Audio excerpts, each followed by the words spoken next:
Simula ng lahat, noong Enero taong 2022, ako, ang aking partner, at ang dalawa naming dachshund ay lumipat sa isang subdivision sa Santa Rosa, Laguna. Napili namin ang bahay dahil maliwalas ito, may magandang daloy ng hangin, at tila perpekto para sa aming bagong simula. Malinis, tahimik ang paligid, at sa unang tingin, wala namang kakaiba. Ang bahay ay may sala, kusina, at banyo sa unang palapag. Sa itaas, may dalawang silid, isang maliit na kulay asul na ginamit naming opisina para sa work from home setup. At isang malaki, kulay dilaw, na sapat upang magkasya ang dalawang king size na kama. Doon kami natutulog. Akala namin, magiging normal lang ang buhay namin sa bahay na iyon. Ngunit sa paglipas na mga buwan, napansin kong may kung anong hindi tama. Pebrero taong 2022, sa unang linggo pa lang ng paninirahan namin, may naamoy na akong kakaiba, isang matapang na halimuyak ng sampagita. Hindi ito banayad na amoy na tila dala ng hangin mula sa labas, kundi isang pabigla-biglang pagsingaw ng pabangong bumabalot sa buong unang palapag. Madalas itong nagmumula sa may banyo. Wala namang halaman o bulaklak sa loob ng bahay, lalo na ang sampagita.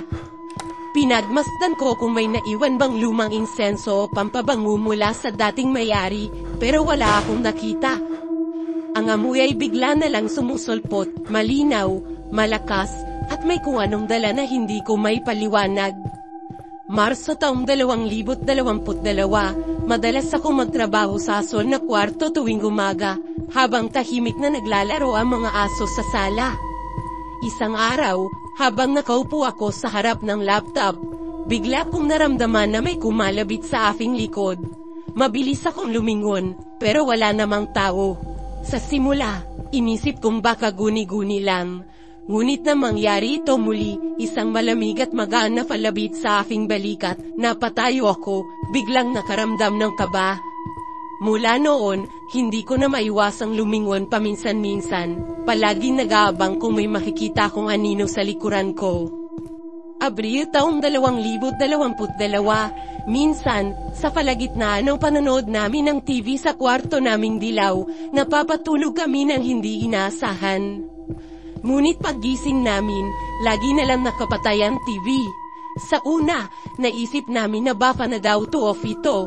Pero nang mangyari ito ng paulit-ulit, kahit sa gitna ng panonood, nagsimula na kami magduda. Isang gabi, nangyari ulit ito. Nanunod kami ng palabas, hanggang unti-unti akong nakaramdam ng antok. Habang papikit-pikit ako, biglang nag-blackout ang screen. Hindi ito basta-bastang naputol, para bang may pumindot sa remote at sinadyang patayin ito. Pareho kaming napatingin ng partner ko sa isa't isa. Hawak mo ba yung remote? Tanong niya. Umiling ako, hindi ko alam kung ano mas nakakatakot, ang ideya na may ibang nasa kwarto, o ang katotohanang hindi kami makadalaw sa takot. Mayo taong 2022, dahil madalas akong hindi makatulog, sanay na akong magising ng 1:00 ng madaling araw.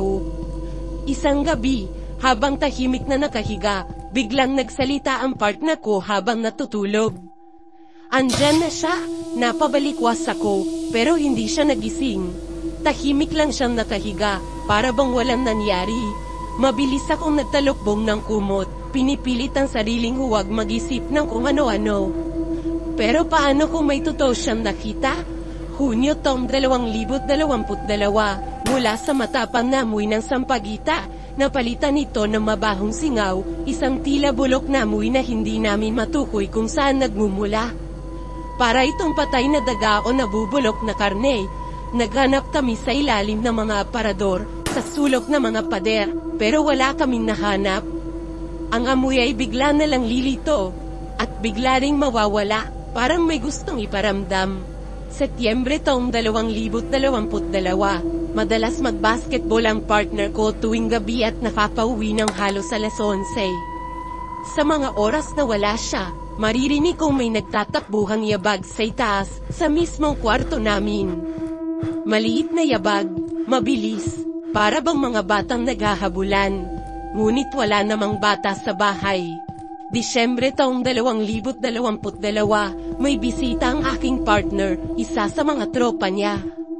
Habang nasa kusina, bigla siyang napahinto. "Uy, pre, may naglalakad sa sahig niyo," sabi niya. Hindi ko alam kung ano mararamdaman ko noon. Hindi niya alam ang mga kwento namin, pero siya mismo ang nakapansin. Enero taong 2023, dumating na ang araw ng paglipat. Abala kami sa pag-iimpake, sabik sa bagong simula. Sa huling gabi namin doon, muli na namang tumitig ang aming aso sa gilid ng TV. Hindi ko nalang pinansin, ngunit kinaumagahan, isang bagay ang nagpatigil sa amin. Sa screen ng TV, may isang maliit na bakas ng kamay. Sobrang liit, parang kamay ng bata. Napatingin kami sa isa't isa. Wala namang bata sa bahay. Sino ang maaaring gumawa noon? Hindi namin alam kung paano ipapaliwanag ang lahat ng nangyari. Pero bago umalis, nagdasal kami at nagpasalamat sa bahay na iyon. Oo, may mga nagpaparamdam, pero naging tahimik at masaya rin naman ang isang taon naming paninirahan doon.